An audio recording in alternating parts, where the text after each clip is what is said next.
Good afternoon, everyone. Let me begin by thanking all of you for coming out on such short notice. I hope those of you who celebrate Christmas or Hanukkah had a nice celebration yesterday. As you're now aware, Coach Jim Larrañaga has decided to step down as our head men's basketball coach. He first brought this decision to us on Sunday, and after we asked him to reconsider, his decision was finalized on Monday. This was solely his decision, and while I will let Jim share his thoughts about stepping aside, I do know that the past months have worn on him. Like all of us in intercollegiate athletics, there is so much uncertainty, changing rules, name, image, and likeness demands from agents, unlimited transfers, etc. It can go on and on in these changing times, all of which takes so much time, effort, and energy away from actually coaching. And it becomes a challenge to create a team atmosphere. In the past years, we've seen legendary basketball coaches step away from the game. Mike Krzyzewski, Roy Williams, Jay Wright, Jim Boeheim, Mike Bray, and most recently, Tony Bennett.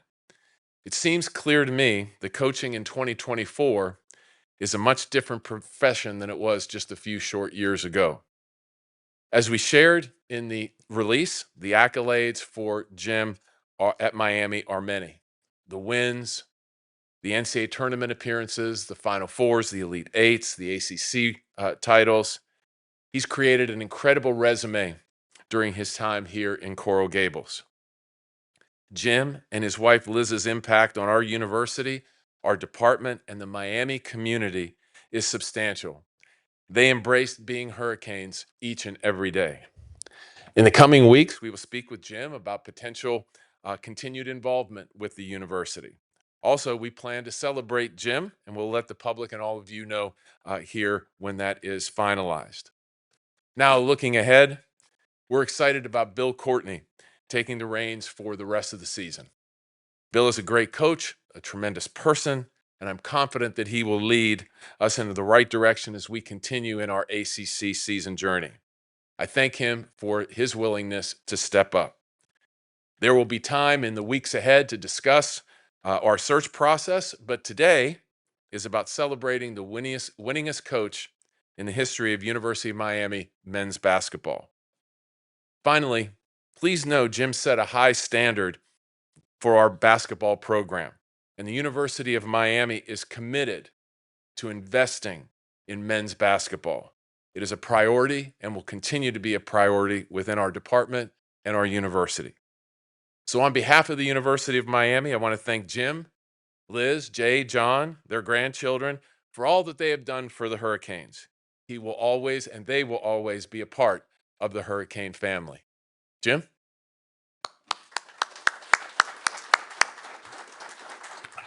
Not much of an ovation, I'll say.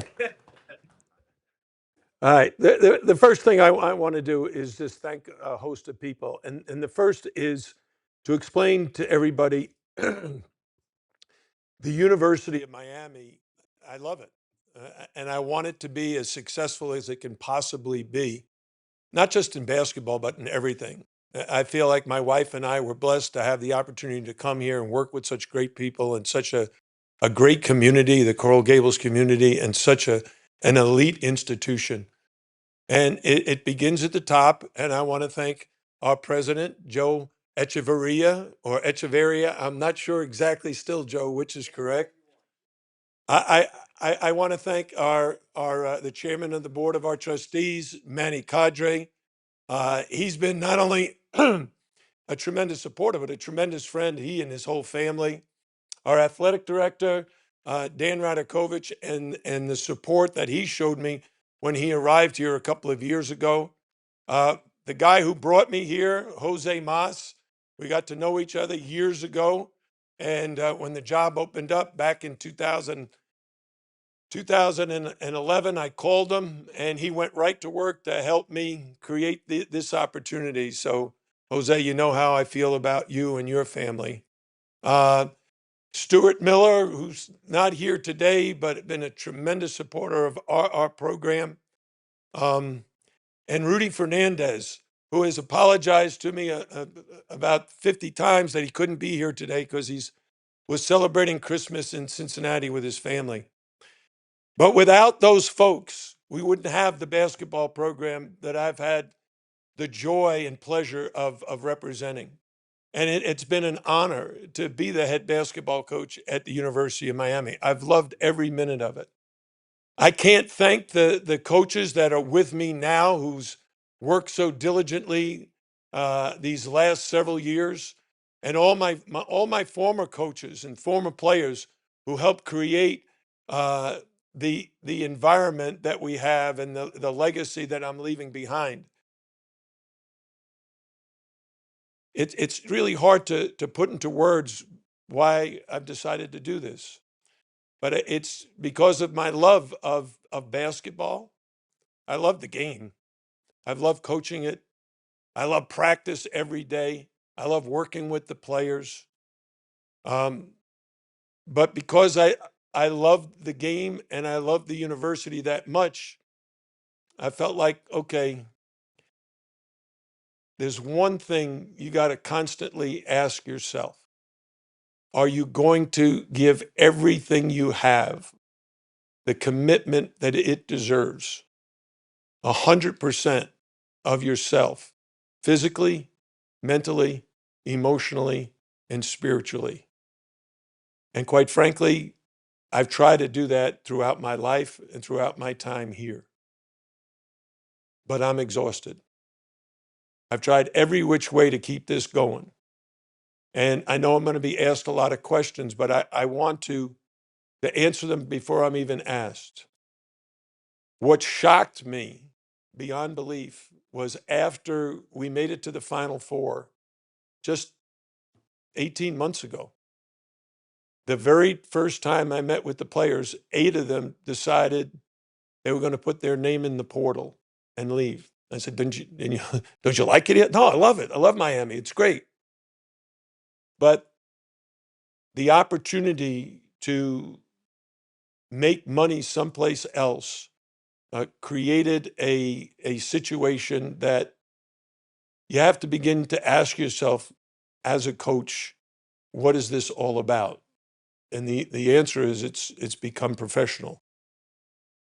But it's been my philosophy and the way I've approached this game is about teaching, coaching, developing relationships with young kids and trying to help them develop uh, and prepare them for life when they're no longer playing basketball. And my wife and I have tried to create a family atmosphere. I've always felt I'm an ambassador of the university. Wherever we go, we represent the University of Miami, and it's all about the U. So I'll be glad to answer any questions, but I thank everybody for coming, my players, my coaches, and all of you, the people who have made this job so special. So thank you.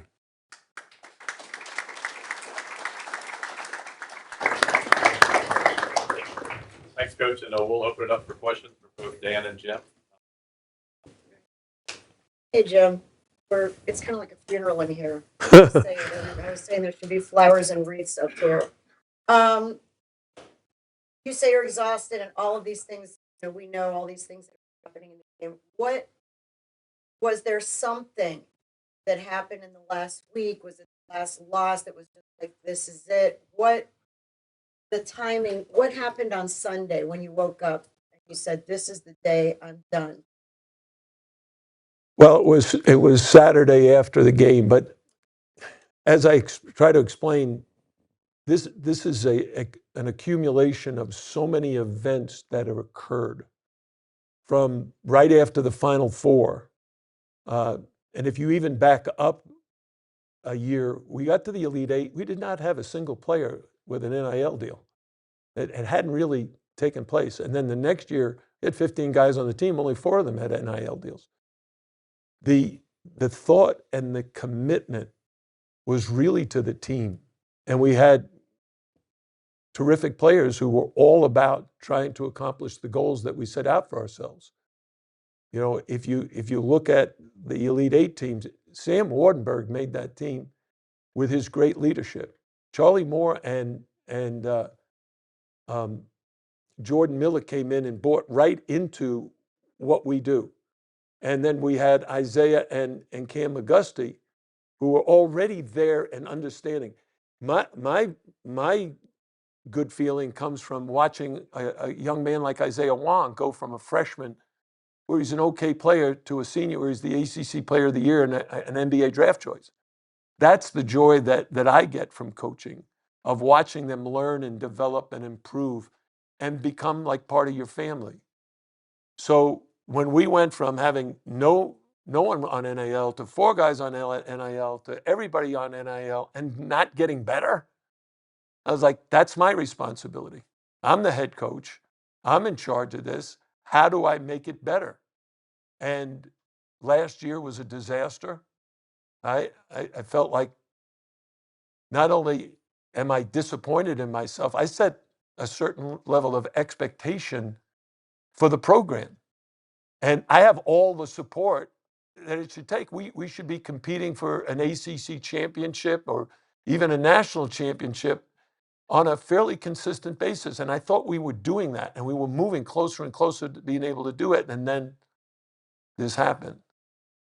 So going into this year, I've just felt like, okay, we need to get back to where we were. And I've got a great group of kids. It's not their problem, right? It's the system now, or the lack of a system.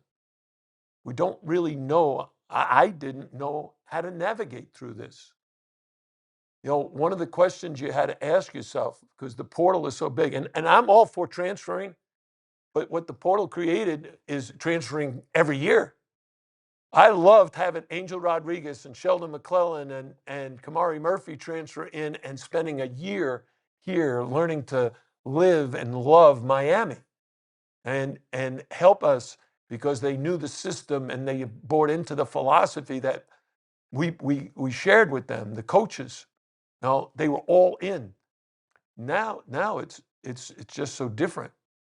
And guys come in and it's a quick turnaround. And you can't really lay the foundation for what I'm about in that short a period of time. So I felt like, well, if I can't do this as well as I'd like, or I feel the university deserves because of the tremendous support that we get, then maybe there's someone out there that can. And if I can help them in any way, if I can help the university in any way, I want to do that because I love the place. Hey Jim, this is a pattern that's developing in coaching that your contemporaries self deciding not to coach anymore. You see this continuing to pick up steam? Is it that frustrating?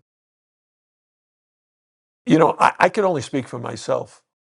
Every coach has his own professional way of looking at things, personal way of looking at themselves. I've had the honor of coaching at 3 different Division I institutions: Bowling Green, George Mason, and Miami. And for any of you that know me, that have heard me speak about my philosophy of attitude, commitment, and class, that acronym is ACC, because that was my dream, to one day be the head coach of an ACC school. And then when the Miami job opened up and Jose was able to create the opportunity for me, I felt I died and went to heaven. And my wife and I, our children, we wanted to build a community. We started with a summer basketball camp. So we've gotten to know, like, Manny Cadre's son is one of my all-time great campers. Not basketball-wise, he's not that good in basketball, but he is an absolutely superhuman being. And now Rudy Fernandez, his children, Joe's grandson, was a star at my camp. I love that interaction, the community that you bring together. And that's what basketball should be. They call it sports and entertainment. Yeah, I can buy into that, but got to win. And in order to win, you've got to be totally committed. And at this point, after 53 years, I just didn't feel like that I could successfully navigate this whole new world that I was dealing with. Because my conversations were ridiculous with an agent saying to me, well, you can get involved if you're willing to go to $1.1 million. I'm like, what? $1 million? And that be the norm. That was the norm. Like, you're talking to people that expect $1 million for playing college basketball. So for those guys, and God bless them, that can handle that can work through it, that the schools that can figure out a way to either put so much money to it or figure out a way that you can live with less. But I talk to a lot of my friends, and they're having all the same problems I'm having. How long they will last, it's anybody's guess. As this situation was developing, you reach out to some of your contemporaries about this decision? Well, I talk to my wife and my sons all the time, and I speak to one guy. He's a sports psychologist. His name is Dr. Bob Rotella. And we talk 2 or 3 times a week. But the one thing I didn't do was I didn't call him after our game on Saturday, because I knew he would try to convince me not to step down. I mean, we've been best friends for over 40 years. He counsels me and has counseled me throughout my career. And I made up my mind. I was looking at the season and kept asking myself, can you figure out a way? And I kept trying. With 6 different starting lineups. That's not the consistency and the balance that you're looking for as a coach. It's not your players' fault. I mean, it's not their fault. I mean, but my most important thing now is to support Bill Courtney and the coaches and the team, to be there for them in any capacity. I don't know how many of you know, Bill and I have been best friends for 28 years. He was with me at Bowling Green. He was with me at George Mason. And then I was absolutely thrilled when he decided he'd come and help me with our program. He recruited all the players at George Mason that took us to the Final Four, every one of them, as a result of his efforts. And then he was the guy that brought in Jordan Miller and Charlie Moore, Nigel Pack and Norshad Omir. He was the point person for all those guys.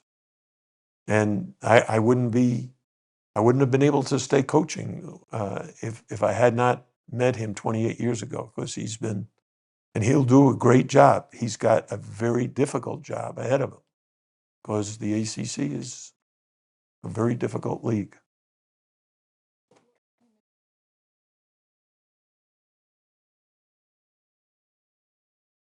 Practice. I like practice. I like being around the guys. I like seeing them compete. I love when like Isaiah was improving and we could see he was headed to the NBA at Davon Reed. Those guys were recruited and they had good opportunities, but no one picked them to be NBA players. And now I just did an interview with the Charlotte Observer. Isaiah's with the Charlotte Hornets now, and they love him.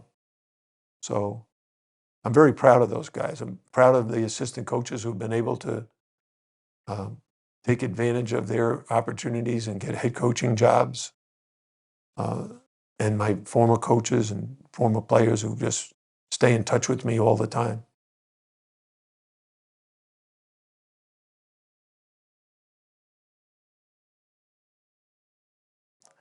No, I just told them,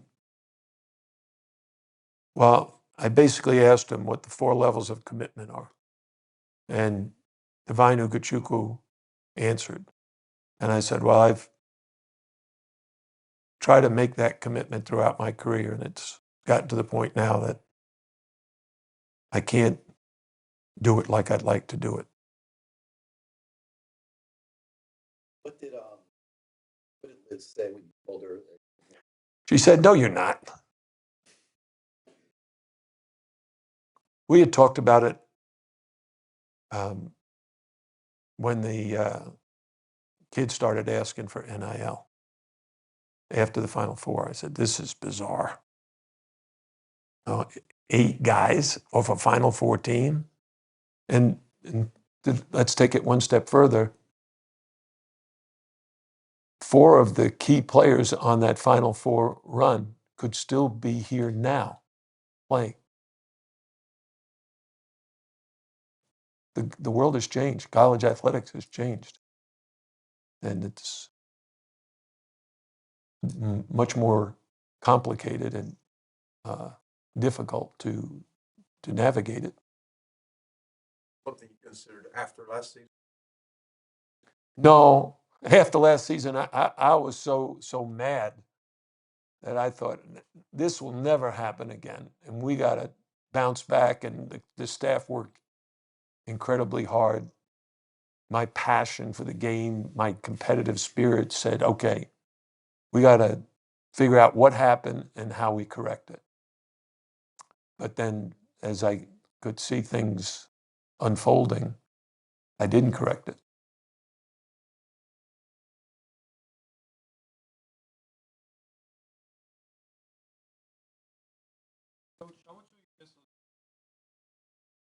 Former camp.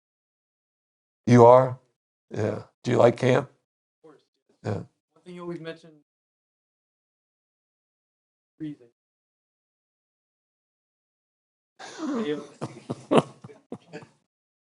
So, seeing how the game evolves now. Yeah. You still shoot threes now? Absolutely. Form shoot. Well, at least you listen to me. These guys in the back, they don't listen to me. They go in and start jacking up threes immediately.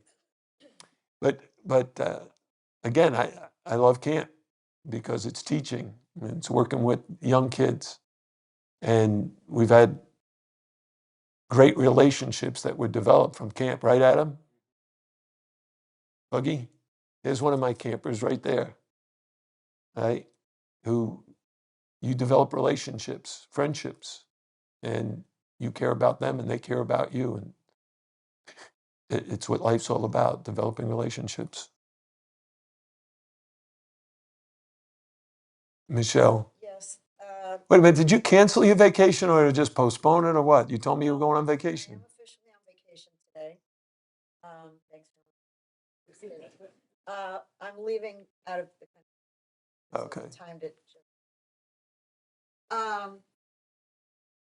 I'm wondering, kind of piggybacking a little bit on what Gary said, but what do you think is going to happen in college basketball in the state that it's in, and what do you think that maybe players, like even in the NBA, players sign contracts in professional sports. They at least have to stay a number of years, 2 years, 3 years, whatever. What do you think could be done maybe? Love the game so much. You see that it's deteriorating in a way because of all this. What's a way the players could still get the money they deserve, but also coaches able to develop players over a period of time? Is there a way to do it? Well, I don't know if you remember on our run to the Final Four, people all making a big deal about the one of the NIL deals that one of our players got. And I said, yeah, but that's going to be the new normal now, and it's just going to get either better or worse depending on how you look at it. My thought originally, and this goes back 20 years, is that these kids are students. They're not allowed to have what you would call work study, like the normal student can come in and get a job. And my answer was we should make it like work study. They're going to put in 20 hours a week in their sport. Let's pay them a reasonable salary, make it professional, and make it transparent. Right now, there's no transparency. One of the difficult things, I feel like I'm an honest guy. So if I'm talking to someone, I hope they're telling me the truth. And in many situations, the person would tell you something, and you'd find out later, no, that's not really accurate. And you don't know. You don't know who's telling the truth. There's no transparency. If someone tells you, oh, I've been offered $1 million, what would you offer me? Well, you've been offered $1 million? Man, you better take that, right? Because that's ridiculous, $1 million to play college basketball, right? And then you find out he was offered 100,000. You know, when there's no transparency, there's no professionalism in the sport. It's a pro sport now. You have to have a pro mentality, and you have to have a pro system in place to deal with all of it. If we're going to have agents, if we're going to be paying substantial amounts of money, then there needs to be some accountability for that. That's one of the things that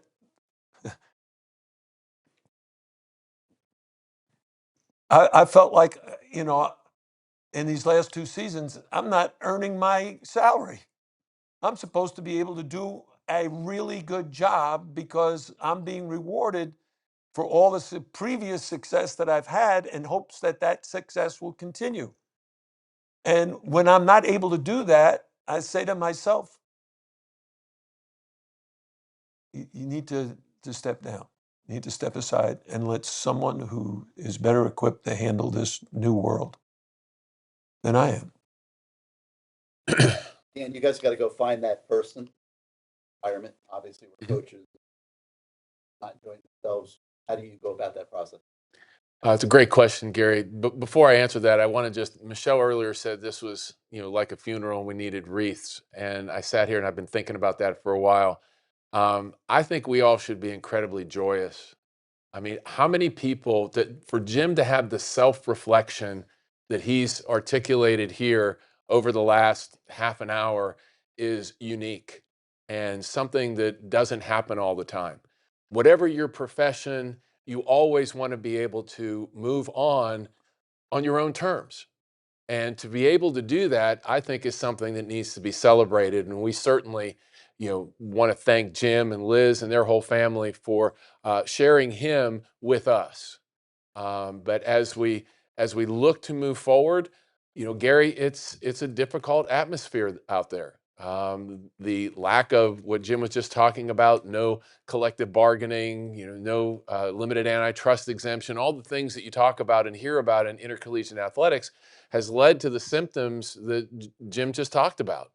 So that has to be the longer term view of what we need to have happen. Will that occur before we need to move forward and conduct a national search? I highly doubt it. So we're going to be looking at the attributes that the University of Miami can provide to a potential coach. Looking at obviously playing in the Atlantic Coast Conference, which is an incredible basketball league, and making sure we put our best foot forward to get someone that can come in, be a part of the community, part of the university, but at the same time, feel like they have the ability to navigate this world and the changing world that we're in.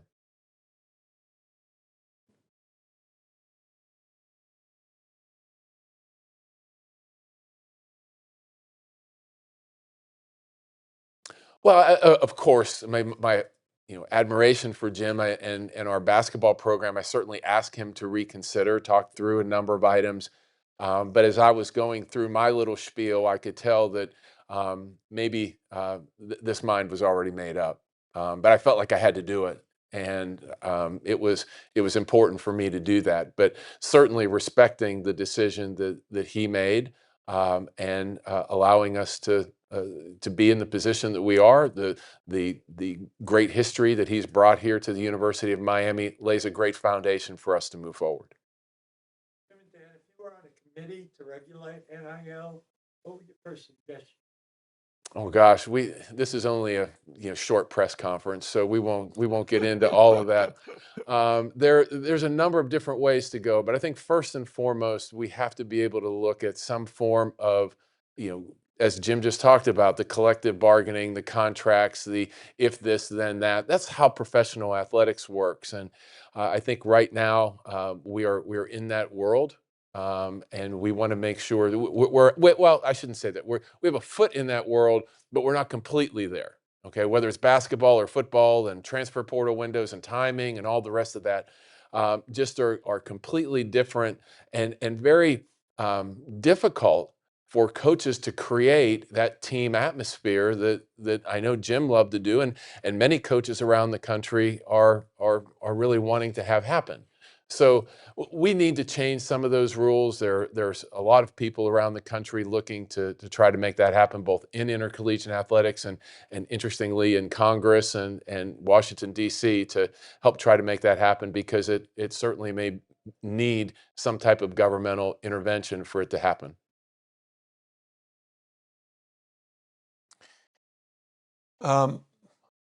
Before I answer that question, I would like to read a poem. It's a meaningful poem to me, and I'd like to share it with you because it'll give you a little indication about how I feel. It's from a philosopher named L.P. Jacks, who's a philosopher in the 1930s.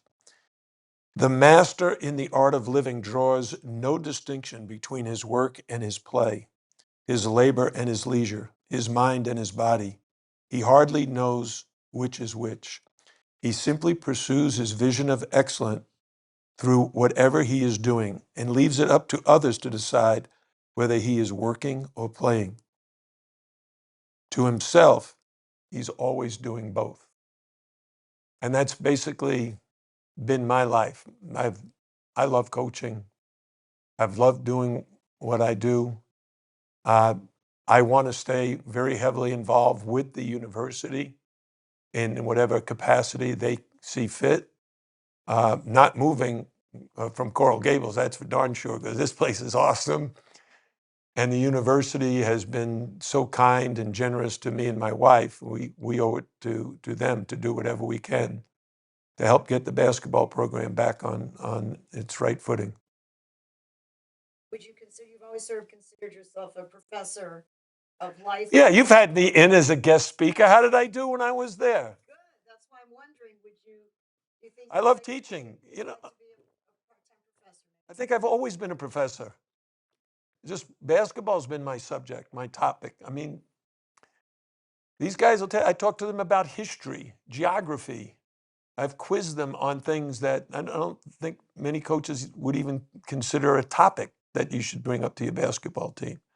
We've tried to make them more worldly. We took them to a Broadway show last year, to Hamilton, one of the great shows of all time. They hated it. I mean,